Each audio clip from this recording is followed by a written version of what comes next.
Deus. Se agora o meu problema é financeiro, eu crio um Deus dono do ouro e da prata. Deixa eu te falar, Ele sempre foi dono do ouro e da prata. Não é porque você está passando por uma adversidade. Quando eu estou em pecado, eu quero criar um Deus que é só graça. Ele não pune, Ele não disciplina, Ele só quer cuidar de mim. Escute, esse não é Deus.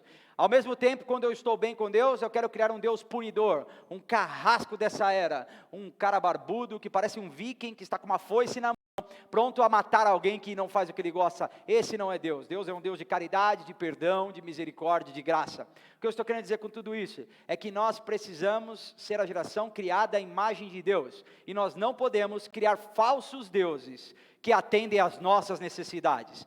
Deus não está com um chapéu, Deus não está com um posto de vassalagem para servir-nos, muito pelo contrário, Deus está procurando uma geração para usar, e não uma geração que quer usá-lo.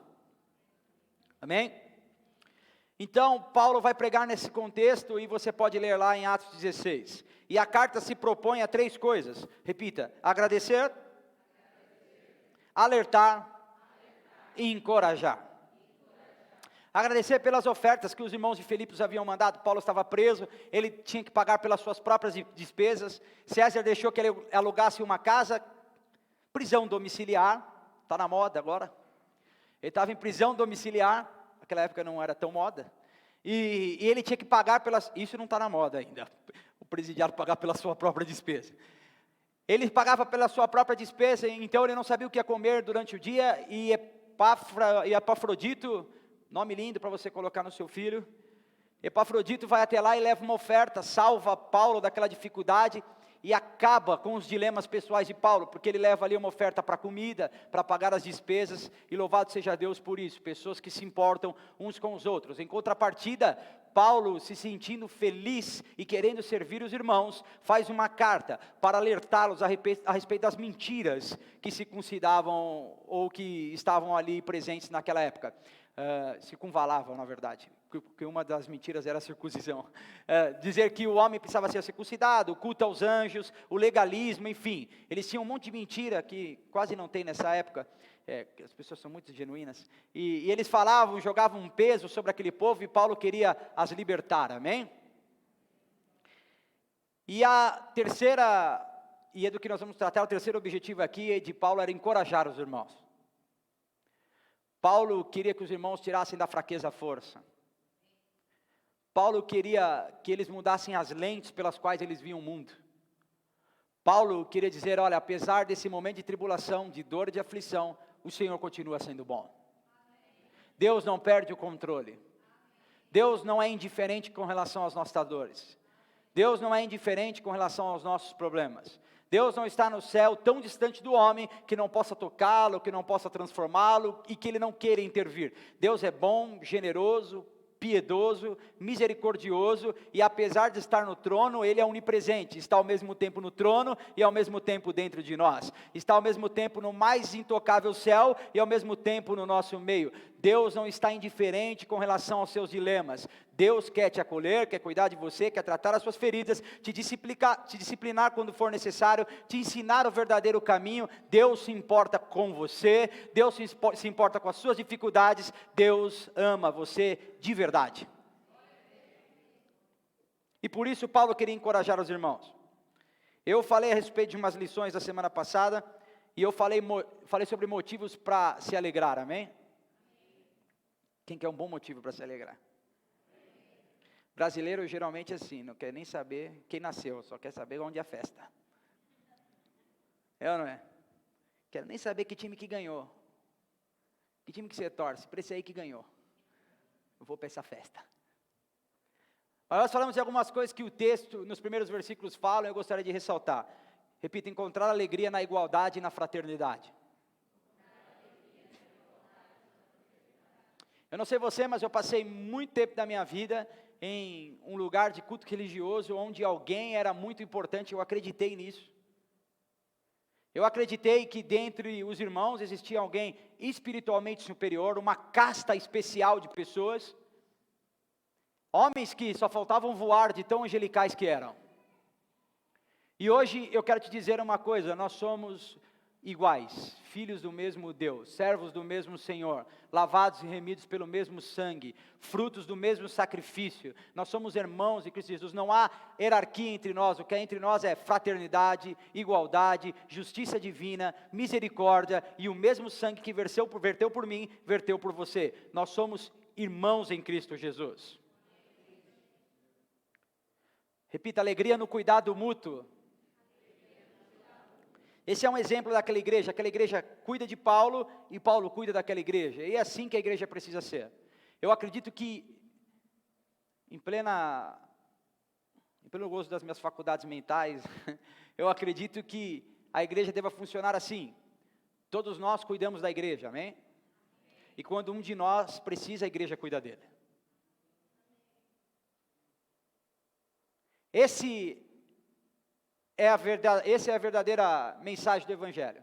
Todos nós juntos cuidamos da igreja. Nós trabalhamos em prol da vida comunitária. Nós servimos essa obra. Uns trabalham aqui, outros trabalham ali, outros pregam, uns cuidam da demanda do culto para que a liturgia corra bem, uns servem com as crianças, enfim, nós servimos em lugares diferentes, então todos servem a igreja. E aí quando alguém precisa, a igreja se mobiliza e serve ele. Isso é fraternidade e serviço mútuo. Outra coisa que Paulo encoraja é encontrar alegria na generosidade. Ninguém falou isso aí. Repita, na generosidade. Veja, Paulo estava preso e aquela igreja manda uma oferta. Faz sentido mandar uma oferta para um presidiário? A não ser que você acredite que ele é um irmão em Cristo e que ele está sendo perseguido e acusado falsamente. Aquela igreja fazia aquilo porque acreditava que a mensagem de Paulo era uma mensagem verdadeira. Pastor, o senhor está me estimulando a dar dinheiro em qualquer hora, em qualquer momento? Não, muito pelo contrário, estou te estimulando a ter as suas próprias referências, a sua própria reflexão. Invista naquilo que é bom, mas quando for bom, faça com generosidade. Não faça por regra, não faça por imposição, faça porque você ama. Pastor, você está falando de dar só dinheiro na igreja? Eu estou falando também de dar dinheiro na igreja, mas eu estou falando de servir o irmão, de acolher o necessitado. Próximo é aquele que precisa.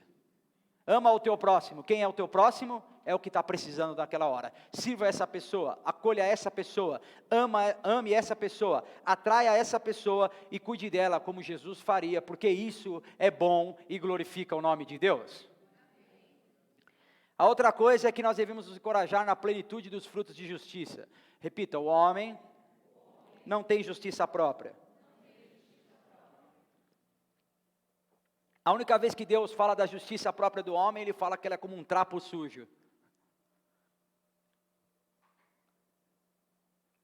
Deus fala, olha, a justiça de vocês é como um trapo imundo. Como vocês não conseguem justificar-se a si mesmos, eu justifico vocês.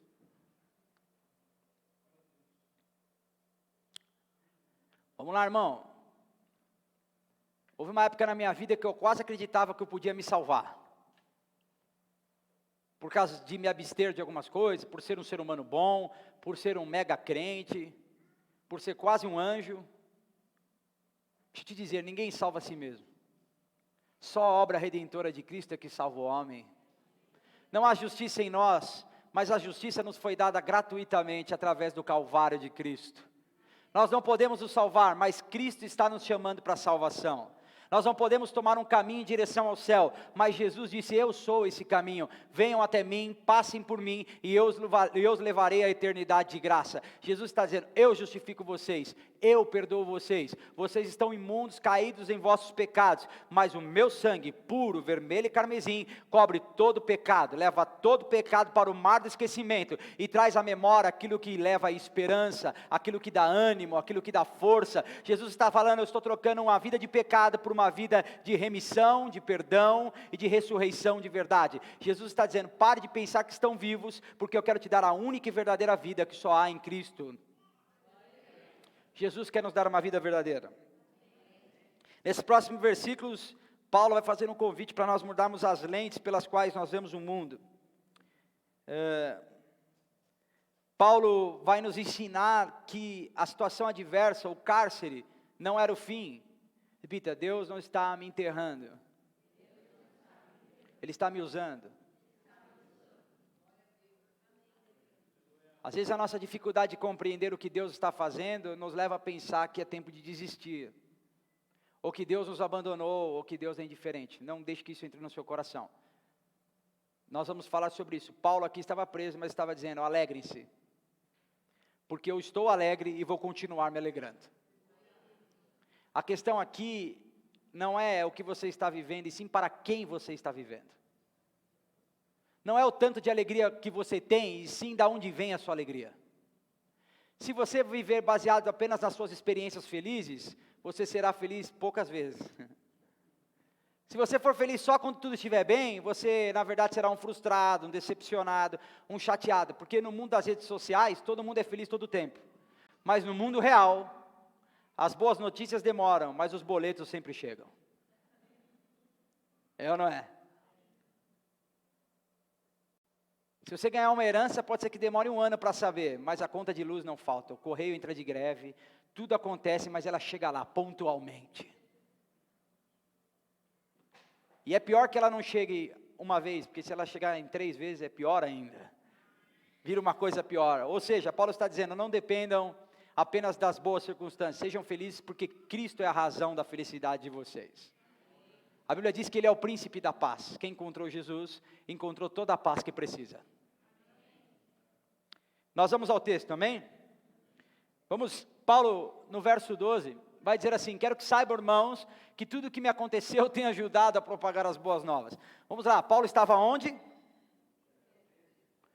A situação era boa? Economicamente estava bem? Espiritualmente estava legal? Emocionalmente estava legal? Ai, que gostoso, eu acordo todo dia, vejo esse cubículo, não posso sair de casa, estou preso, estou algemado, que delícia. Paulo tinha razões para ser feliz? Humanamente falando, é óbvio. Não tinha. Estava tudo triste, o céu estava de bronze.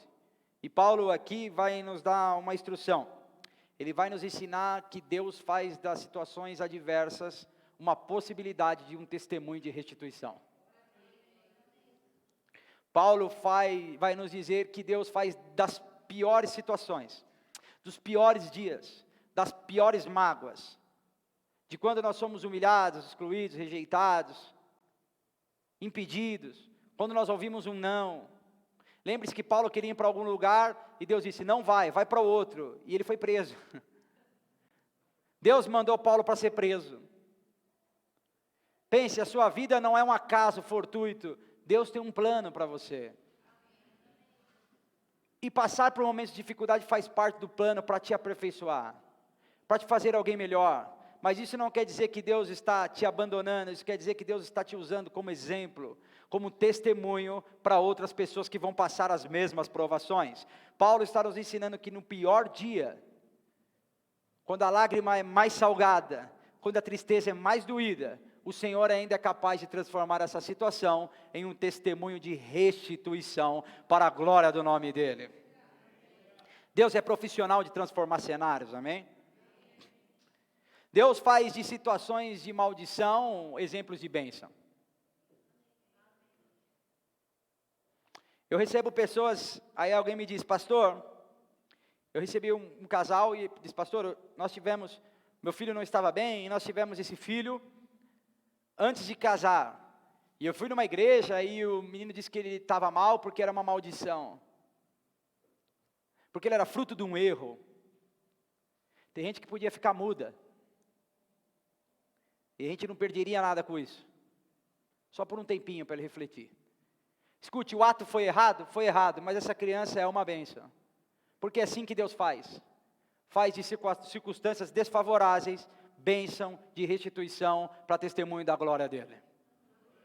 Deu para entender? Não é porque nós erramos que Deus ficou fraco. Deus continua transformando aquilo que era situação de maldição em situação de restituição e testemunho para a glória do nome dEle. Pare e pense um minuto só comigo. Essa situação desfavorável da sua vida, talvez que você viva, ou que você já passou, ou que você está passando, ela pode e deve servir como um testemunho do que Deus faz. Permita que Deus te surpreenda com o poder dEle. Paulo disse, eu estou preso aqui, Deus, mas eu estou pronto para a surpresa. Eu estou pronto para o que o Senhor pode fazer. Veja, Paulo não estava preso lá apenas por maldade externa. Paulo vai preso e quando ele vai ser solto, ele fala, não vem querer me agradar agora, vocês me bateram, me culparam, não sei, agora vamos falar com o governador. Vocês me bateram, eu sou romano, ninguém me perguntou nada, falta de informação, não tinha poupa-tempo na época, não tinha sistema único de saúde. Ele falou, vamos lá, vamos para a briga agora. Paulo era tinhoso, ele queria provar que a verdadeira mensagem era a verdadeira mensagem do Evangelho de Cristo, que só Cristo pode fazer uma transformação real, e ele queria ir a Roma para isso, ele queria provar a sua inocência. Irmão, eu sei que às vezes a gente gosta de brigar para provar que está certo, é ou não é? Que diga a campanha eleitoral. Todo mundo é irmão, quando começa a propaganda eleitoral gratuita, acabou a amizade. Pelo amor de Deus, irmão, não deixe que a política determine a nossa fraternidade, que a fraternidade seja o que nos une, amém? Paulo estava dizendo que, aqui, nos ensinando, que Deus, ele pode nos surpreender, ele pode e quer. Às vezes nós estamos fechados, ou estamos impedindo que essa surpresa ocorra, porque nós criamos métodos, nós criamos uma caixa onde Deus tem que agir. Escute, Deus não mora na sua caixa. Deus desconhece a sua caixa. Deus é governante sobre tudo e sobre todos. Ele faz o que bem entende, na hora que quer. Paulo estava lá preso por uma fusca de alguém, porque alguém queria brigar com ele. Não deixe que a sua vida vire uma bola de confusão. Briga com um, sai de uma briga com o outro, sai de uma... Irmãos, você não vai aguentar viver uma vida de confusão, de briga, dentro de casa, no seu trabalho, que você tenha paz que é proveniente do Deus da paz, e que você promova essa paz, a fim de que o reino de paz seja anunciado. Paulo está encarcerado e aquele parece o fim da sua vida, ou parece um momento muito difícil. Eu não sei, acho que você também, não é possível que você é tão santo assim, diferente de mim. E tem crente que é cinematográfico, né? Ele devia ter uma série só dele. Eu vou morrer dessa vez. Meu Deus. Escute, Paulo estava preso e parecia mesmo ser uma situação, eu acho que foi uma situação de muita dor. Acontece que no meio da dor e da tristeza, Deus promove paz, restituição e restauração. Não, essa mensagem não é só para Filipenses, essa mensagem é para mim e para você. No meio da sua tristeza, da sua dor, do seu lamento, Deus promove paz, restituição e restauração. Aquilo que estava quebrado é levado ao seu padrão original. Aquela mente conturbada, aquele coração sem esperança, aquele coração aflito e agoniado, agora dá espaço para um reinado do Espírito Santo, onde há paz, tranquilidade, certeza do futuro, confiança nas boas novas. O Senhor quer substituir um reino de caos por um reino de paz dentro de você.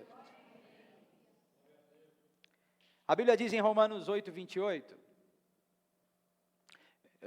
sabe que eu ri? Porque eu lembro quando na igreja com a minha mãe pequenininha, fala, quem está com a palavra? Lê você, irmão.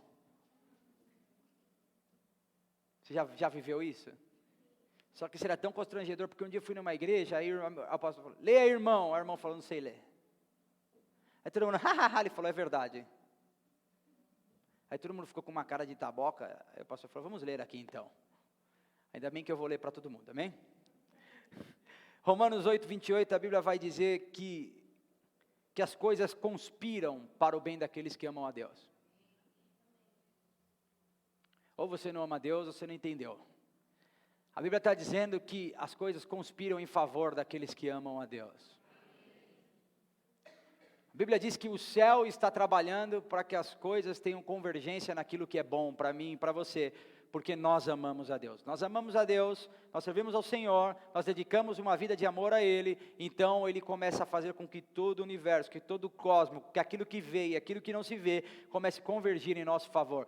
Pare de ficar lamentando como se houvesse uma teoria da conspiração contra você. O que existe é uma conspiração ao seu favor. O sistema está dizendo que não e Deus está dizendo que sim. As pessoas estão dizendo para você parar e Deus está mandando você continuar. As pessoas estão dizendo que você está condenada e Deus está dizendo, eu tenho uma anistia para toda a condenação. As pessoas estão dizendo que você não serve e Deus está dizendo, você é importante para mim você serve. As pessoas estão dizendo que é para você parar e Deus está dizendo que é para você continuar. As pessoas dizem que nós merecemos a condenação e Deus está dizendo, eu te proponho a salvação nessa vida e na próxima.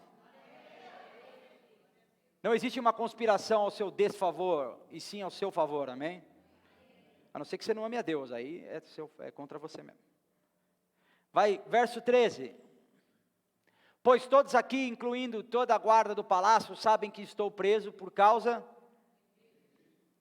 Parece uma coisa que não tem nada a ver isso daí, mas tem tudo a ver.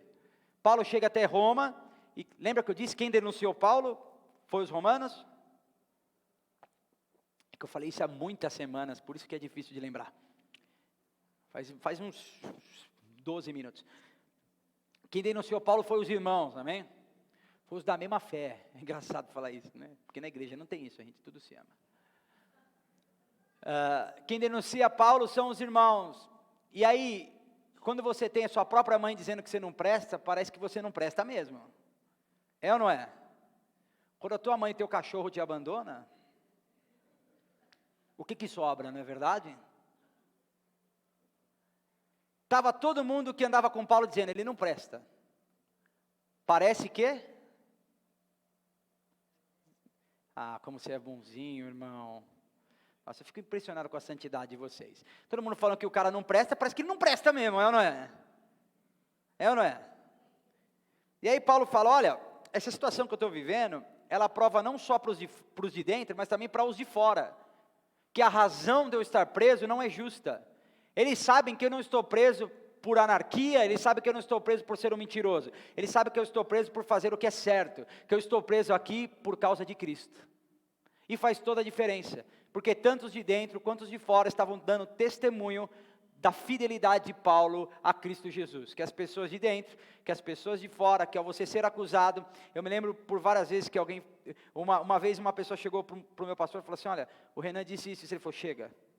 Falou, você escolheu a pessoa errada para inventar mentira. Falou assim, nem continua, porque isso aí que você está falando é mentira. Nem prossiga. Que as pessoas de dentro e as pessoas de fora saibam quem você é. Que o amor de Cristo seja tão importante, tão evidente em você. Que Cristo seja tão imanente. Que o Espírito Santo abunde em você de tal maneira que ele seja tão pleno dentro de quem você é. Que tanto as pessoas de dentro quanto as pessoas de fora deem testemunho da causa que você milita, que elas saibam que você é filho de Deus e luta pela causa do Evangelho, e por amor a Cristo, às vezes nós somos injustiçados, às vezes por fazer o que é certo, nós somos reprimidos, às vezes por escolher o caminho certo, nós somos excluídos, mas nada disso no final importa. O que importa é que nós façamos a vontade de Deus, e que Jesus seja glorificado, a ponto das pessoas de fora darem testemunho do nosso amor por Cristo Jesus. As pessoas não precisam saber do quanto a igreja é poderosa, ela precisa saber do quanto a igreja é amorosa. Tem gente que pensa que existe um plano dos pastores para dominar o Brasil. Irmão, nem daria certo isso aí, viu? Nossa, imagina um monte de crente no poder. Dá isso aqui, começa a ficar poderoso, por enquanto está tudo bem, daqui a pouco, você viu aquele cara, grita muito, outro grita pouco, fala em língua, não fala em língua. Tem poder, não tem poder. Nós começa bem, daqui a pouco está todo mundo se matando. Não existe uma grande, pelo menos não dos sérios, uma grande conspiração para dominar. O que precisa existir no nosso meio é uma grande conspiração para servir. Amém? As injúrias e calúnias se mantêm por algum tempo, mas não por todo o tempo. As pessoas podem mentir ao seu respeito, e por algum tempo isso pode parecer verdade, mas não para todo o tempo. As mentiras, elas têm um efeito temporal, elas têm tempo para acabar. Então, se estão mentindo ao seu respeito, se te injuriaram, se te caluniaram, não fique brigando. Faça como Paulo, alegre-se no Senhor, porque a tua justiça vem de Deus. Essa mentira vai durar por um tempo, mas vai chegar uma hora que a verdade vai se impor. E se o que há em você é Cristo Jesus, então Cristo Jesus forçará a passagem e se manifestará através de você também. Quando o propósito é verdadeiro, não há mentira que perdure, amém? Você não é só um combatente, um sobrevivente. Você é um cartaz de restauração e de recomeço. Não. Você já desistiu ou não? Pode parar aqui, está ruim para vocês? Você é um cartaz de recomeço, amém? Vamos para o próximo, verso 14. E por causa da minha prisão, a maioria dos irmãos daqui se tornou mais confiante no Senhor e anuncia a mensagem de Deus com determinação e sem temor. Por causa de quê que as pessoas estavam confiantes? É que a gente leu faz muito tempo, isso aqui é no passado. Por causa da minha... Irmão miserável, né? Fica feliz com a prisão dos outros. Que te dá confiança é minha prisão. Estou aqui pregando o tempo todo e quando eu vou em cana você fica contente, você fica animado. Escute, às vezes situações desfavoráveis, ou uma prisão, ou uma adversidade, é tudo que você precisa para tomar uma decisão. Às vezes você é meio em cima do muro, você não consegue decidir pela coisa certa, você é meio lá e meio cá, e tudo que você precisa é de uma apertadinha. Quem aqui não foi conduzido a fazer uma coisa correta por um beliscão da mamãe? Faço ou não faço? Ai, faço. Às vezes tudo que a gente precisa é de um beliscão. Às vezes tudo que a gente precisa é de uma adversidade. E às vezes a adversidade que a gente acha que vai acabar com tudo, na verdade é o começo de um novo tempo. É isso que eu estou te dizendo, essa adversidade, esse desfavor, essa situação humana e passageira que você está vivendo, não pode definir quem você é. Ela não é para acabar com você, ela é para te abrir a possibilidade para um novo tempo, para um novo horizonte. Às vezes tudo que você precisava era dar um passo para trás, para dar 10 para frente. Às vezes tudo que você precisava era ser chacoalhado por Deus, para poder recomeçar de verdade, para abandonar os velhos hábitos, para parar com as velhas práticas, e aderir a uma nova vida que só pode vir de Cristo Jesus. Por isso passe menos tempo reclamando, e abra os seus olhos espirituais, para ver as oportunidades que Deus está te dando. Passe menos tempo lamentando, e mais tempo agradecendo. Acredite, creia e acima de tudo confie, Deus está abrindo novos caminhos, Deus está te dando um novo começo, novas oportunidades para você recomeçar e agora recomeçar do jeito certo. Nem toda prisão é para sempre, algumas são apenas um trampolim para o sucesso que Deus planejou para você. Algumas pessoas precisam ver o quanto Deus nos faz fortes. Tem gente que é inacreditavelmente forte. É ou não é? Eu não sei você, mas tem crente que eu olho e falo, rapaz, você é crente mesmo. Você é muito crente. E quando eu digo crente, não é na maneira pejorativa de falar. Você é muito crente, você vai para a igreja e fala, não é nada disso. Você é um cristão verdadeiro, você está passando por essa dificuldade e está aqui firme. Meu Deus. Tem gente que me desanima, mas tem gente que me encoraja.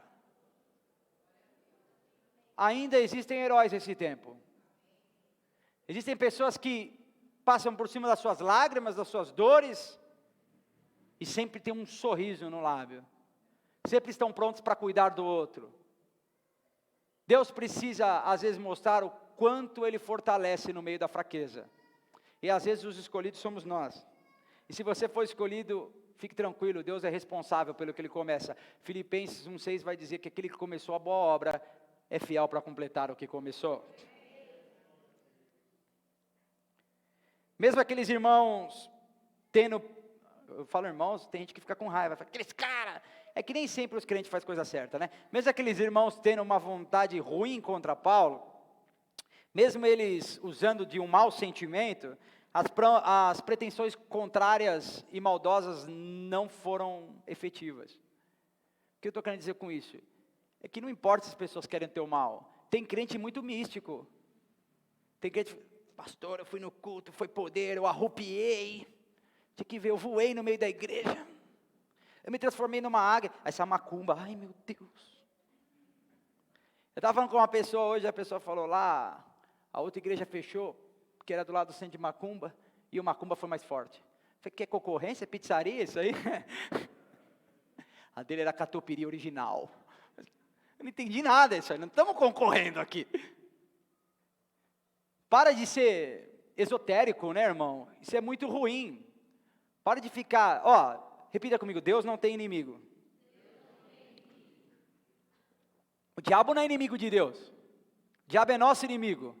Como é que um Deus que senta acima de tudo, como é que um Deus que cria o homem e todas as coisas com o poder da sua boca tem inimigo? Ninguém é inimigo de Deus, Ele é Senhor de tudo e de todos, ninguém pode afetar a sua soberania, ninguém pode mexer no tabuleiro espiritual a não ser Ele. A Bíblia vai dizer em Colossenses que Ele é a emanação, ou que Ele é a figura do Deus invisível, que Ele está acima das potestades, dos principados, dos dominadores, que Ele está sentado à direita de Deus nas regiões celestiais, que todas as coisas são por Ele, para Ele e nele, e toda a glória para Ele. Deus não tem inimigo, Ele é Senhor de tudo, ninguém pode com Ele, ninguém pode pará-lo, e ninguém pode parar aquilo que Ele começa. Se você está com medo é porque você não conhece Deus. Mentira, gente, é que a gente fica com medo às vezes também. Mas se você vive em pânico, por causa de coisas espirituais, você precisa conhecer mais Jesus, amém? Eles jogaram Paulo na prisão a fim de exterminar Paulo, mas tudo que eles conseguiram foram apoiadores para a causa de Paulo. Às vezes a ideia de fazer mal para você dá o contrário. Veja, Paulo podia fazer alguma coisa da prisão? Não, é isso que você precisa pensar. Você está no plano de Deus. Quando eu digo o seguinte, Deus planejou toda a eternidade e você faz parte desse plano, então não tem por que ter desespero. Substitui o desespero pela confiança. Paulo não podia fazer nada, enquanto ele estava preso lá, o pessoal maltratando ele, as pessoas estavam dizendo, esse cara é de Deus, vamos pregar a mesma verdade que ele. O mais humanamente correto era ao contrário, era dar o efeito ao contrário. As pessoas falavam, Paulo foi preso, eu que não vou pregar. As pessoas estavam dizendo, agora porque ele foi preso, eu também vou fazer, porque é verdade. E se esse cara está disposto a ser preso, está disposto a morrer, está disposto a padecer, eu não vou ser covarde não, vou com ele, vou até o fim, porque deve ser verdade. Seja amigo de pessoas que defendem a verdade a qualquer custo. Nossa, que fraco isso, amém? Vocês gostam de mentiroso? Eu não entendi agora. A Bíblia vai dizer que essas pessoas pregavam a mensagem com determinação, amém? Às vezes a cela que foi preparada para ser uma vergonha vira um palco de honra. Às vezes o que foi programado para ser a desgraça final de alguém é apenas o recomeço de glorificação, de santificação e de aperfeiçoamento daquela pessoa. Nos versos 15, 16, 17. Vamos lá. Vou terminar no horário hoje, hein? É verdade que alguns anunciam Cristo por inveja, mas isso é muito tempo, hoje não. E por rivalidade, mas outros os fazem de boa vontade. Esses que pregam por amor, pois sabem que eu fui designado para defender as boas novas. Aqueles, no entanto, que anunciam a Cristo por ambição egoísta, e não com sinceridade, mas com o objetivo de aumentar meu sofrimento enquanto eu estou preso. Mas nada disso importa. Sejam as motivações deles falsas, sejam verdadeiras. A mensagem a respeito de Cristo está sendo anunciada. E isso me alegra, e eu me continuarei a me alegrar.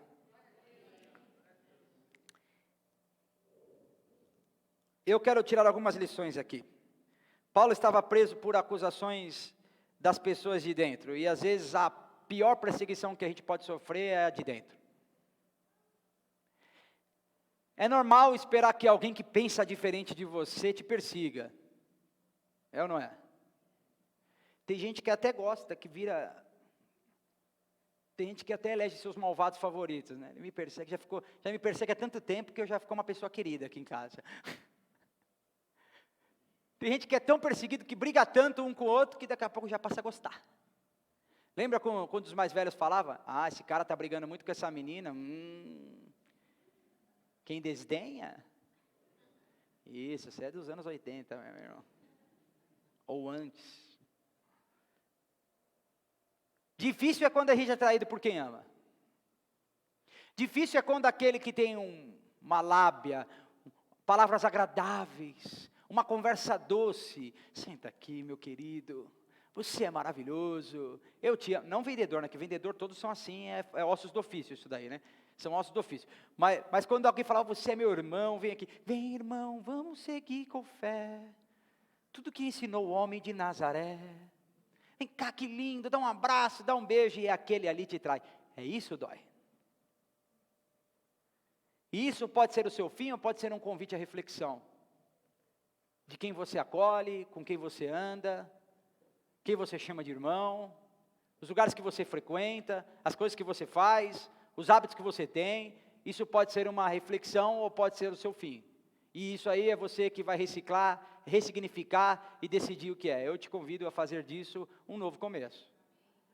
Paulo estava dizendo, olha, eles me prenderam e eles fizeram isso porque lá em Roma, olha só que loucura, eles denunciaram Paulo porque Paulo era um cara muito proeminente, pregava muito bem, era eloquente, era um cara bacana. Aí falaram, vamos prender esse cara, porque o bonzão aqui tem que ser a gente. Você é meu irmão, mas não vai se destacar não, que eu já corto tuas asas rapidinho aqui.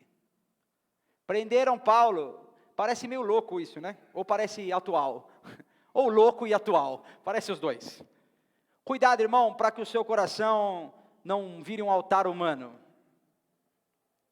Cuidado para não enaltecer outras pessoas, ou para fazer dela os seus deuses. Tem gente que vive em prol do esposo, em prol da esposa, em prol dos filhos, filhos em prol dos pais. As pessoas irão te decepcionar. Não, mas eu sou maduro. Se você adora uma pessoa, você já não é maduro, irmão. Essa é a novidade. Então, destrua os altares humanos do seu coração e erga um altar para Deus, porque Ele não te decepciona. Não fique esperando o que os outros vão fazer para você. Lembre-se do que Cristo já fez por você. Jesus não te promete fazer nada, tudo que Ele precisava fazer já foi feito. Jesus primeiro te dá, e depois te chama a reconhecer o que Ele te deu.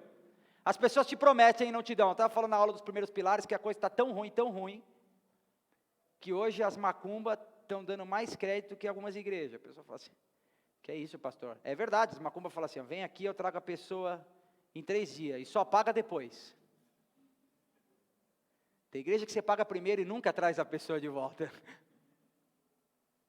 Escute, Jesus não está dizendo, faça para eu retornar. Jesus está dizendo, faça porque eu já fiz primeiro. Paulo tenta buscar dentro de si o equilíbrio, a capacidade de diagnosticar a injustiça, de acreditar na provisão e de não ficar amargurado com tudo isso. Irmão, o pior calabouço que você pode se enfiar é o da amargura. Porque daí você começa a enxergar até o que é bom como ruim. Você já teve raiva de alguém? Não, você não, vou falar só de mim. Quando você tem raiva de alguém, até o que a pessoa faz de bom, você não consegue ver bom. Olha lá, mas ele está matando a fome dos órfãos. Malandro, deve estar desviando comida. É ou não é? Quando a gente tem raiva de alguém, até o que é certo fica errado. A amargura toma conta do coração numa proporção que você não consegue ver o que é bom na pessoa. Escute, as pessoas têm coisas ruins e têm coisas boas. Não deixe que o seu coração vire um palco de amargura. Não deixe que o seu coração seja preenchido por maus sentimentos. Tenha paz, seja capaz de perdoar e deixe que o amor de Cristo prevaleça diante da amargura em face dos maus sentimentos. Tenha a capacidade e a maturidade de discernir que pessoas cometem erros, mas também têm coisas positivas. Paulo sabia que estava sendo perseguido, Paulo sabia que aquilo era uma injustiça, mas ele vai dizer, não me importa, eu estou feliz, e vou continuar feliz.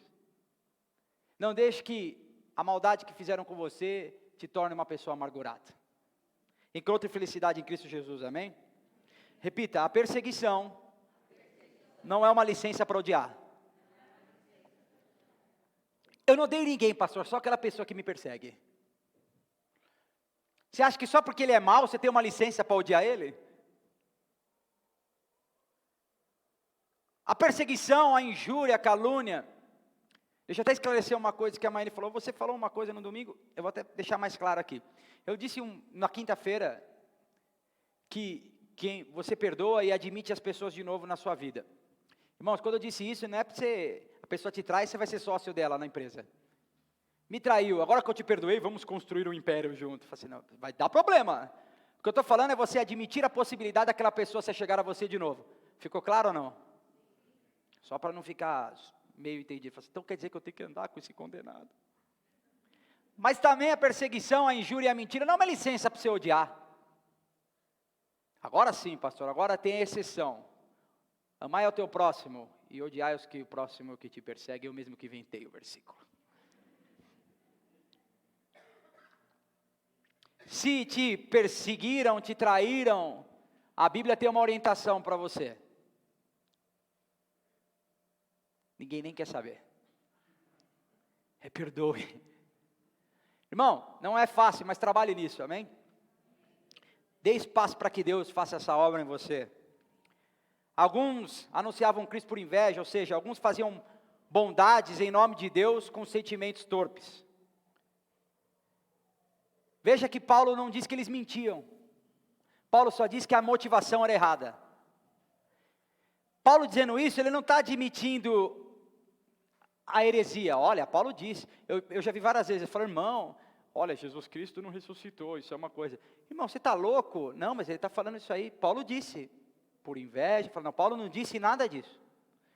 Aquelas pessoas pregavam a verdade com motivações erradas. Paulo estava dizendo, olha, se é a verdade, não importa qual é a motivação, importa para quem você é e não para o que Deus vai fazer. Deus vai continuar fazendo aquilo que Ele quer fazer, mas a motivação fala de você e não de Deus. Deu para entender? Agora, se é heresia, se é mentira, deve ser rejeitado.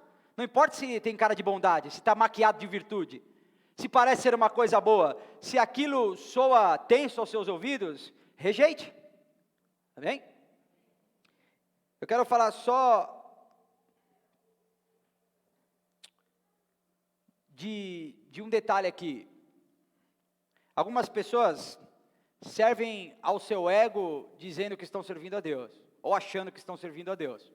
Tome cuidado com isso, tá? Para você não satisfazer você achando que Deus se alegra. Deus serve tanto o cara que ele acha, se eu estou feliz, logo Deus está feliz. Isso é pretensão e maluquice. Eu já disse isso, tem gente que é esquizofrênico e pensa que é espiritual. São coisas diferentes, tá bom? Também esquizofrênico não vai entender, não adianta falar. Outras lições dessa parte do texto. Cuidado para que o mal que te fizeram não faça de você alguém mau. O melhor jeito de virar um tirano é combatendo um tirano. O melhor jeito de ficar alguém extremamente mal é sendo vítima de maldade. Não permita que o mal que te fizeram torne você mal. Abra o seu coração para uma ação de Deus. Para um recomeço, amém? Não permita que as indignações legítimas deem espaço para que isso vire um ódio dentro do seu coração, algo imperdoável. Cuidado para não usar uma causa justa para fazer... Uma causa justa para justificar uma injustiça. Deu para entender? É muita justiça aqui, né? Tem gente que tem uma causa justa, foi de fato perseguido, foi de fato caluniado, mas ela usa isso para justificar o mal que ela está fazendo. Que em nós habite Cristo. E os sentimentos que Cristo produz, amém? E aí Paulo vai encerrar dizendo, olha, nada disso importa. Mas Paulo vai dizer, olha, as motivações importam, e nada disso importa. Como é que é assim? Explica aí, Paulo. É que as motivações, elas importam para nós, mas os decretos de Deus desconhecem tudo isso. O que você está querendo dizer, pastor? É que Deus vai fazer o que Ele quer fazer, pronto e acabou. Ah, mas eu não gostaria. Irmão, chora. Deus não vai parar o mundo porque você não gostaria. E nem vai começar a fazer. Deus não começou a ser Deus no dia que você nasceu, irmão. Tem gente que só conhece o Deus que Ele mesmo fez. Aí ele acha que Deus foi Deus no dia que Ele nasceu. A Bíblia diz que Ele sempre existiu. Que Ele é o que tem que ser. Que Ele decide ser. E que Ele será governante de tudo e de todos para sempre. Paulo está dizendo o seguinte, as motivações falam a respeito de vocês, do que vocês são e não do que Deus fará. Se eles são mentirosos, o problema é deles, Deus é quem vai julgar isso. Isso também não me afeta, se eles estão tentando causar dor em mim, eles estão muito equivocados, eu quero mais é que o reino de Deus cresça. E a minha justiça quem faz é o Senhor. Eu confio a Deus a minha justiça, amém? No final de tudo, irmão, sempre acontece o que Deus determinou para acontecer. Pastor, o senhor está negando o livre-arbítrio? Não, não estou dizendo, não estou negando não, irmão. O homem tem a sua livre agência, faz o que entende e é responsável pelo que faz. Mas não pense que você vai fazer uma coisa tão grande que vai afetar o plano de Deus. Olha, Deus, você tem que mudar de plano aí. Tem gente que está se achando demais, né? Deus faz o que Ele quer fazer, quando Ele quer fazer e da maneira que Ele bem entende. Se Deus tem uma determinação, Ele vai cumprir o que Ele determinou. E eu encerro aqui, amém? Você viu como os pessoal dão amém na hora? Eu encerro aqui, amém. Tá bom, semana que vem nós vamos falar do anjo com a bandeja de prata.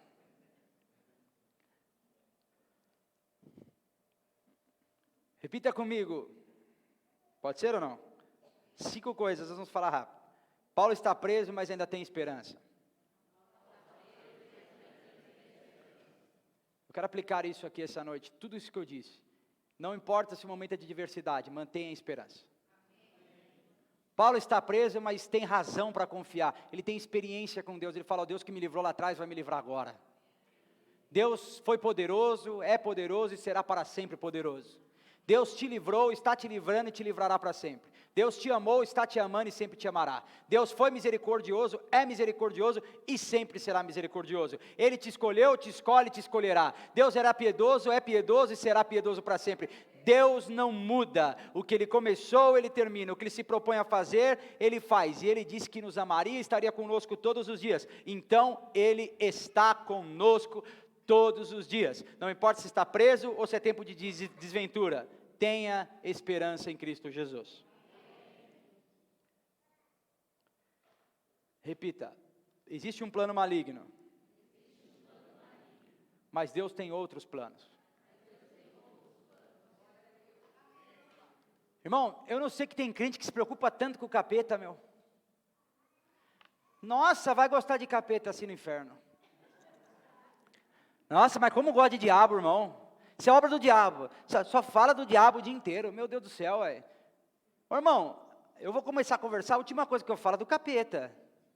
Eu não fico lembrando do diabo, não. Eu me lembro quando eu via na igreja, o pessoal falava, quando eu era pequeno, né? O pessoal fala, levanta a mão e diga, diabo. Eu falei, eu vou falar com o diabo na igreja agora aí. Tantos lugares para falar com o diabo. Vou falar com o diabo na igreja. Tem o pai, tem o filho, tem o espírito, tem os irmãos, tem os que nem eu conheço, tem os que pode ser meu irmão, tem os que pode ser meu amigo, tem tudo isso de gente para falar, tem 66 livros na Bíblia, tem um monte de mandamento, tem um monte de profecia, nós vamos falar do capeta. Eu não estou negando que o diabo tenha seus planos, mas eu estou dizendo que o diabo não prevalece com os seus planos, que o que prevalece em nós é o plano de Deus. Deus não fica fraco porque o diabo tem planos. Deus continua poderoso, amém? Não estou dizendo que, olha, então quer dizer, ele está relativizando. Não, o diabo tem a sua influência no mundo, não quer o seu bem, até porque se ele quiser ser o bem, tem alguma coisa de errado aqui, irmão, com você. O diabo tem que querer ser o mal, é natural que seja assim, ou pelo menos deveria, mas o plano que prevalece é o de Deus. E Deus disse, eu sei os planos que eu tenho a vosso respeito, são planos de paz. São planos de bênção. São planos de favor, amém? Repita comigo, o mal que me fizeram, não faz de mim alguém mau. Você não é um ressentido, você é um renascido. Você não é um amargurado, você é um perdoado. Amém? E por último, as motivações mudam você e os seus planos. Repita, Deus não tem planos. Deus tem decretos. É quando a gente fala plano, parece que pode ou não acontecer, né? Imagina Deus pensando, será que acontece? Será que não acontece? Será que vai dar? Imagine Deus, nossa, vou arrancar meus cabelos hoje, não sei se isso vai dar certo. E agora, quem pode me socorrer? Deus conhece todos os fios da sua cabeça. Deus sabe a conta de todos eles. Deus conhece as tuas fraquezas. Deus sabe dos teus pecados. Na hora que você está pecando, não tem apaga-luz. Ou Deus fala, agora, meu. Nossa. Deus sabe de tudo isso. E Ele escolheu te amar para além disso. Apesar disso. Amém? Você não muda o que Deus sente a seu respeito. Deus te ama. É fato que algumas pessoas vão para o inferno amadas por Deus. Ou sentindo-se amadas, amém? Mas você não vai mudar a essência de Deus. Deus é amor. Deus tem bons planos ao seu respeito. Fique em pé, nós vamos orar.